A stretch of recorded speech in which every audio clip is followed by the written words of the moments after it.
Friends, this is CA Simran Saria Bansal, and today we will be discussing about joint development agreements.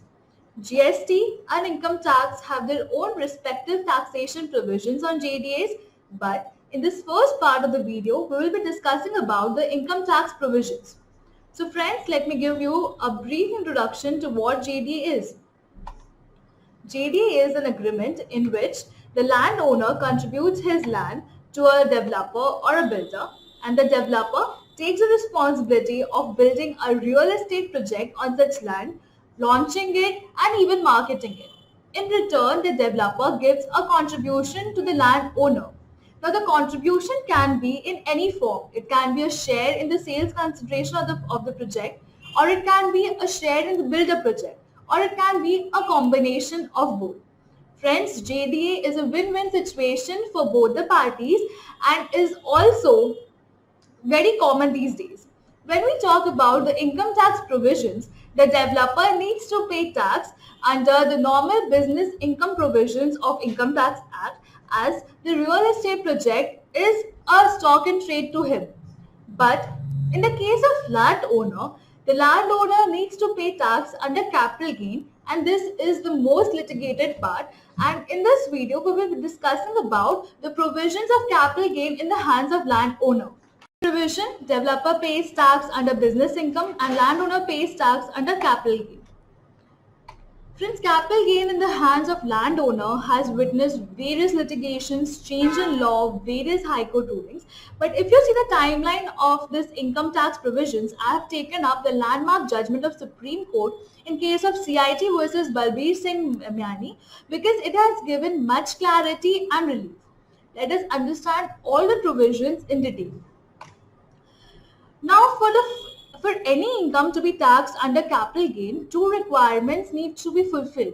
First, it should be a capital asset, and secondly, it should be covered under the definition of transfer under Section 247 of Income Tax Act. The assessing authorities would cover JDA under 247.5 and 247.6.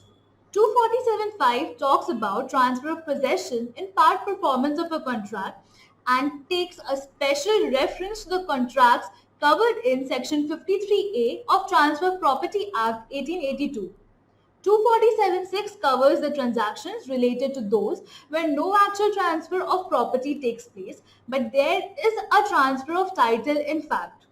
Now, after establishing JDA as a transfer, question arises: when does the transfer takes place? The answer: on the date of execution itself. And the value of consideration was deemed under Section 50D as the fair market value of the project, including land, as on the date of execution. This caused hardship to the landowners as there was no income until the project was completed in the next 2 to 3 years, and they were liable to pay tax on the date of execution itself. Now, Supreme Court has reviewed the transfer definition, and in the case of CIT versus Balbir Singh Mani, in case of 247.5, Supreme Court considered the amendment in Registration Act and saw that since unregistered agreements are not enforceable by law, they are not covered by Section 53A of Transfer Property Act and therefore do not qualify as transfer under capital gain. Also, in case of 247.6, Supreme Court reviewed that the terms of JDA and concluded that in JDAs where landowner continues to be the owner and has transferred the possession for the limited purpose of development cannot be considered a transfer. So this Supreme Court judgment gave us major clarity to the landowners and also to the assessing authorities in classifying JDAs as transfer to be taxed under capital gain. Now comes a point where there has been a change in the law.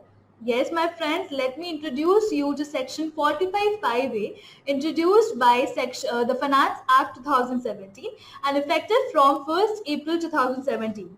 Friends, this law brought relief to only individual and HUF taxpayers. That means the law has been amended for only individual and HUF and things remain same for other SSEs. Let us discuss the other conditions of Section 45(5)(a). Section 45(5)(a) is applicable on JDAs which have been entered on or after 1st April 2017. The land must be treated as a capital asset by the landowner. This section is applicable where the sales consideration is received or receivable by the landowners in non-monetary terms. That is, if the individual and HUF taxpayers are receiving sales consideration in the form of a lump sum payment or a specified share in the sales consideration, then this section does not apply to those conditions. In short, only if the individual and HUF taxpayers receive the receives consideration in form of a share in the build-up part of the real estate project, then only this section gets applicable. Cash consideration can be received, but the primary condition is that the consideration must be in the form of the build-up area of the real estate project. The next condition is that only registered JDAs is covered under this section. Therefore, non-registered JDAs are not covered in this section. Also, if the individual and HUF taxpayer transfer their share in the real estate project before receiving of the completion certificate, then this section does not apply, and the normal tax provisions, that is event of taxation being under section 45(1) and the calculation of value of consideration under section 50D applies to those taxpayers.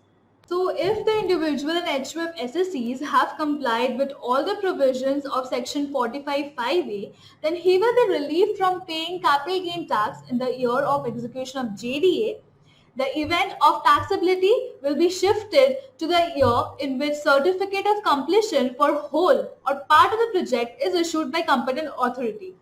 Also, the value of consideration will be stamp duty value as on the date of issue of completion rather than the date of execution, plus any cash consideration received. I would again repeat the point that share in the build-up project is important. Cash consideration may or may not be there for the applicability of this section. So let's have a quick synopsis of all the income tax provision. The first question is whether you are an individual HUF land owner. If yes, then are you complying with all the requirements of section 45(5)(a)? If yes, then your capital gain will be deferred and it will be taxed as per the sections of 45(5)(a). But what if you are an SSC other than individual and HUF?